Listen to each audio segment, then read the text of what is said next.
we start with a little mandolin?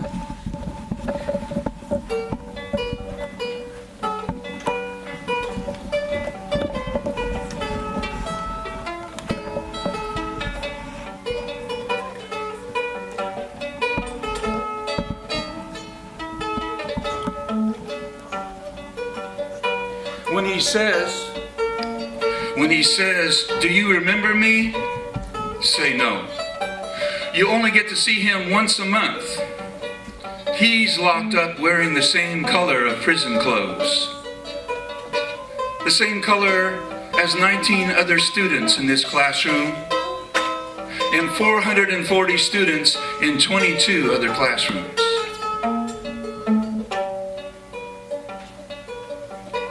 No name tag is pinned to his prison shirt. The print on the name tag on his wrist is too hard to see. When he says, do you remember me? Say no. He never reads a poem and says his first name first. That is, unless I ask him for his important to me, important for respect, important to spirit, first name.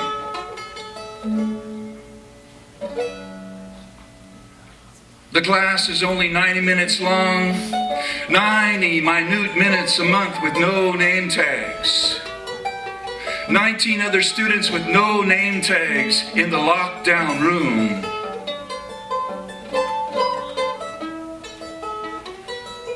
When she says, do you remember me? Say no.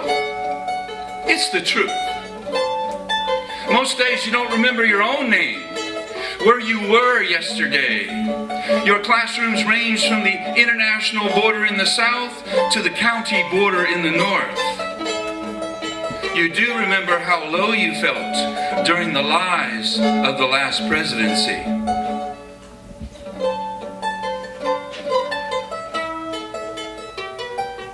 If they ask you, do you remember me? Say yes. Say, you remember their face. For that is the truth. You never forget a face. Tell them you remember their face. But you are really terrible with remembering names. Remember, please, when young people are locked up, they feel discarded, abandoned, thrown away. Remember, your job is to not throw them away. Remember, your job is to teach them not to throw themselves away. When they say, do you remember me? Say yes. Yes. Yes, I remember your face. Yes, I remember you.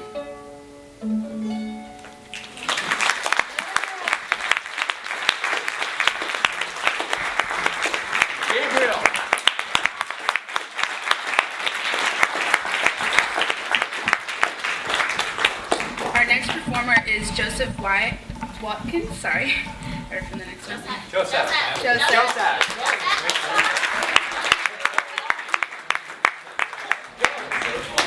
You got it. You guys, come on. You guys aren't going to read my bio? We need to hear his bio. Yes, bio time. Wow. Everyone kind of called him up, and he seems to be very popular, so I let it slide. Joseph is a member of Palomar Poets, as well as the member of Professor Limer's Poetry Workshop. In his own words, Joseph tells us, I was born empty-handed on a couch in a crowded little adobe house in Los Angeles Street. This is California? Oh. Yeah? Do you not want that bio? Never mind. Okay, he's good without a bio. Oh, Joseph!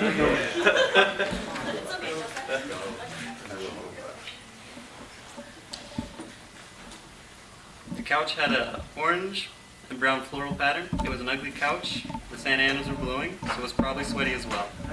That's the couch I was born on. I left the couch, I grew up, it was painful, then it was fun, then it was painful, then it was fun, and so on. Here I am. That's nice. Okay. So? Let's go. My poem ties into the last one actually quite well.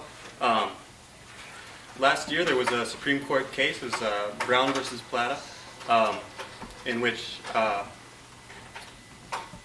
Justice Kennedy wrote the majority opinion that incarceration in a California state penitentiary constitutes cruel and unusual punishment, and they have mandated immediate depopulation of California state prisons and better care for the ill, because it's against the 8th Amendment.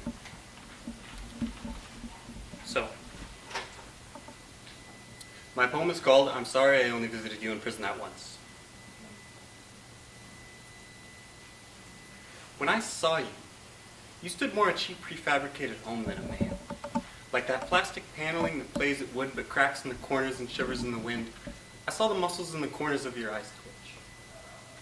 Those eyes, clearly the most expensive part, they were first-grade storm windows, double-paned and flat, casting 2 sets of reflections of vacuum between them to provide insulation. But brother, they can't protect you when the cold front comes from inside, and regardless of the seasons, you're the one that brings the longer nights. You would tell me later they wouldn't give you a blanket. As I stared into the dark center of those windows, I wondered if you were sitting inside, watching the weather. I wondered when I'd see you again. I wondered how long it had been since I had seen you, because I didn't believe it was you that was amazed when I picked you up off the kitchen floor. Because, brother, you wouldn't be amazed. You used to lift the entire family with the corners of your smile. Your graffiti was humor drawn so beautifully on the dull walls of our stilted suburban minds that when I returned to memories of our childhood, I walked through more a museum of masterpieces framed in laughter than a mausoleum for that masquerade, because when our parents painted facades over our faces, you painted our faces back over the paint, that by defacing those facades, we were able to say, face, your humor was graffiti, so beautiful. And I'm not saying I didn't visit you again because your jokes weren't going over well. I didn't visit you again because you reminded me more of a cheap prefabricated home I didn't want us to be from anymore. Than the person who grew up inside. I shouldn't have left you there. I'm sorry. I'm sorry. My words. I spoke dandelions growing in the dirt that had gathered in the corners of a culvert, but we used to have a garden. We used to be a garden. Born already buried under our parents' dirt, we rose daily competing for the limited light of mine that shone from above. Brother, keep rising. Rise above the drugs, the dumb order of friends, the violent procession into adulthood, institutionalization, medication, alienation. I've killed a snake in my gut to rob the nest in my throat before the words could take flight. To break the horizon like crows in the evening silence, I rise above this evening silence. I can speak now. I can speak now. I feel homeless. Where are you?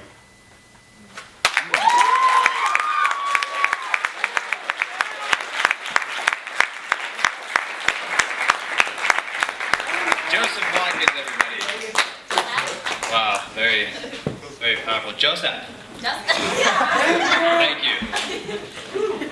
Our next performer is Dylan Bray. Dylan Bray has been a member of the Palomar Poets for a year now, and he has a really interesting story. He grew up in foster care, and so he was never really in the system. He was never really able to get a formal education, and so I've really enjoyed watching Dylan grow and develop, not only as an artist but as a student. So here he is. This is Dylan Bray.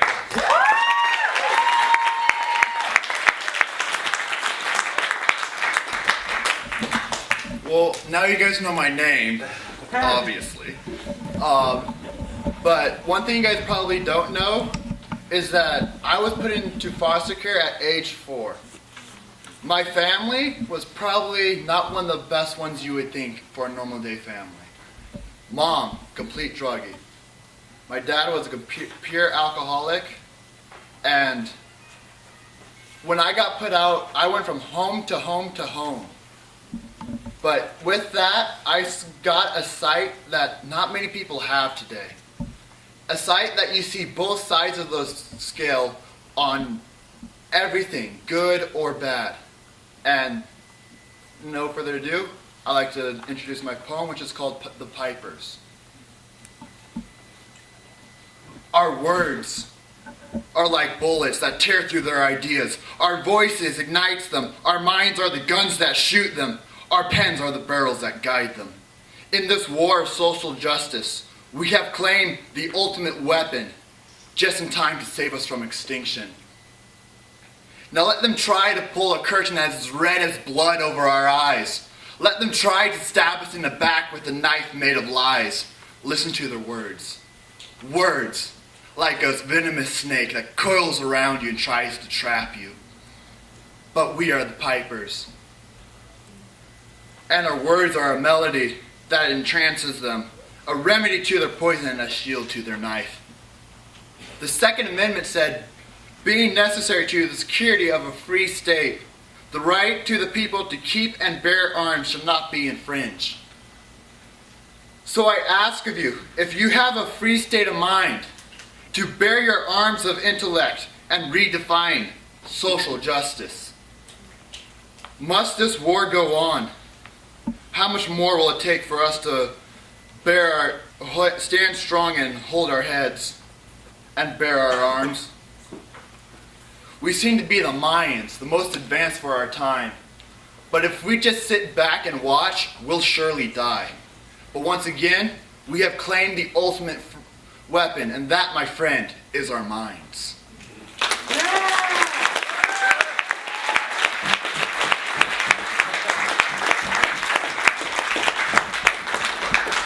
The next poet is Wyatt Reno. Wyatt Reno is a 19-year-old library science major attending Palomar College. He started writing on February 4th, 2012, when he came out as gay to his father. As an active member of the LGBTQ+A club on campus, Wyatt enjoys reading,